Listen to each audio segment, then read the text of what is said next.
The head of the Holy See, Pope Francis, paid a state visit to Mongolia between August 31st and September 4th, 2023, at the invitation of the President of Mongolia, Holiness. It was the first high-level visit from the Holy See to Mongolia. The head of the Holy See, Pope Francis, arrived in Mongolia on September 1st, 2023. Foreign Minister Batstik greeted His Holiness Pope Francis upon his landing at the Chinggis Khan International Airport. President Hurulsuh welcomed the head of the Holy See, Pope Francis, on September 2nd, 2023, at Sukhwatar Square in Ulaanbaatar, Mongolia. Upon a report of the commander of the State Honor Guard, the national anthems of both countries were performed. Members of the State Great Choral and the government and other officials greeted Pope Francis. Following the welcoming ceremony at the Central Square, Pope Francis and President Hurulsuh paid tribute to the statue of the great Emperor Chinggis Khan. Then, the Pope signed a book of honored guests at the State Palace. President Hurulsuh and Pope Francis have held a tete-a-tete meeting and made a public address. The chairman of the State Great Choral of Mongolia, Zandan Shtar Komcho, paid a courtesy call on the head of state of the Holy See, Pope Francis, on September 2nd, 2023.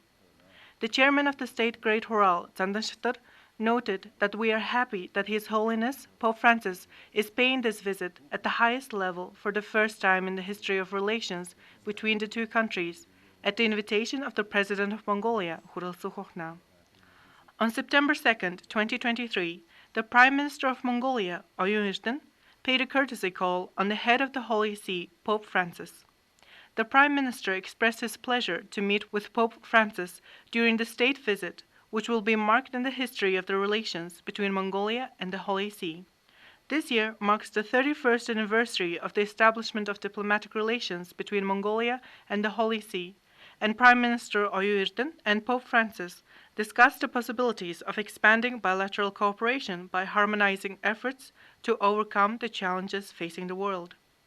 On September 2nd, as part of the state visit, His Holiness Pope Francis met with bishops, priests, missionaries, and representatives from different religious institutions operating in Mongolia at the Roman Catholic Cathedral of Saints Peter and Paul in Ulaanbaatar.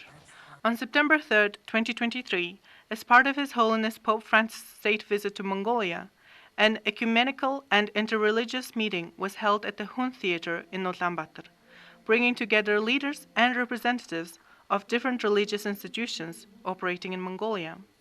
Chögyamts, the supreme leader of Mongolian Buddhism, and Hamtlamp of Kandantikchla Monastery, made opening remarks. I believe that although the world's major religions, such as Buddhism, Christianity, Islam, and Hinduism, have different philosophical views, we have prayers and activities in common for the same aim, the welfare of humanity. In the 21st century, humankind reached tremendous progress in information and technology, which testifies intellectual development of humankind. But in the shadow of this progress, there is a potential risk for humanity to lose important inner values, such as loving kindness, compassion, tolerance, and forgiveness. Therefore, we have to work to fill the void in the minds of the people with these inner values in order to create a humane and compassionate society. In terms of that religious quest, humanity can be compared to a band of wayfarers treading the earth with eyes lifted to heaven.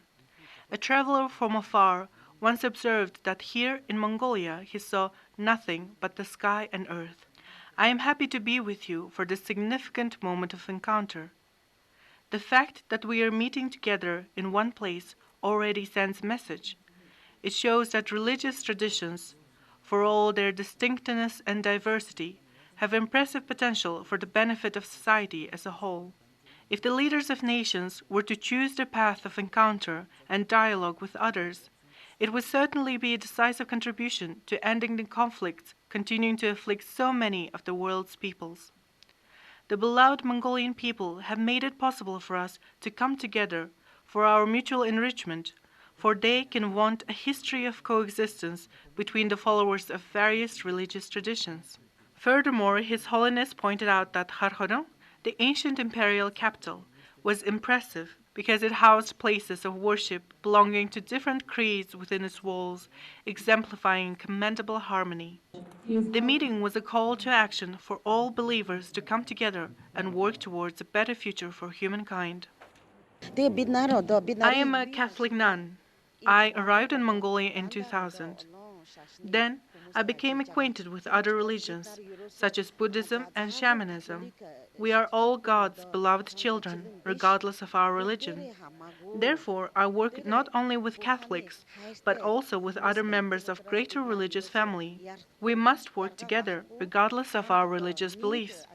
If people ask me about my religion, I'm happy to explain it to them. We should come together to ensure unity. Today's interreligious meeting is a sign of a good time. Mongolia is a country which tightly embraced democracy and market economy. His Holiness Pope Francis' visit to Mongolia is a testament to humankind's eternal wish for peace, harmony, and happiness. We must give our support to those who selflessly devote their time and energy to peace and the well-being of humanity. I hope that the visit of Pope Francis to our country will intensify interreligious cooperation. The state visit of Pope Francis, the head of the Holy See to Mongolia, is a testament to Mongolia's consistent efforts to build peace throughout her history. Even today, representatives of Shintoism, Christianity, Buddhism, Islam, Judaism, Hinduism, shamanism, and other religions continue to demonstrate the possibility of peaceful coexistence of many different religions in Mongolia. In the past, we used to meet every year. Pope Francis has convened us all again, which shows that unity can be declared in Mongolia. The most recent national census conducted in 2020 reports that 59.4% of individuals who are 15 and older identify as religious, while 40.6% state that they have no religious identity. Of those who express religious identity, 87.1% identify as Buddhist, 5.4% as Muslim, 4.2% as shamanist, 2.2% as Christian, and 1.1% as followers of other religions. On September 3, 2023, the head of the Holy See celebrated Holy Mass in the AIC Steppe Arena with Catholic bishops, priests, and nuns, bringing together over 3,000 prayers and believers from countries such as Mongolia, the People's Republic of China, the Russian Federation, and Kazakhstan. A state visit of the head of the Holy See, Pope Francis, to Mongolia, at the invitation of the President of Mongolia, Ho'oul'Sukhokhna, was concluded on September 4, 2023. At the Chinggis Khan International Airport, Minister of Foreign Affairs of Mongolia, Patsitsik, Charge d'Affaires at Mongolia's Apostolic Nunciature, Fernando Duarte Barros Reis, and other officials saw off His Holiness Pope Francis. The apostolic journey of His Holiness Pope Francis to Mongolia has become a historic visit which is expected to have an impact on strengthening and expanding the 800-year relations between Mongolia and the Vatican City-State.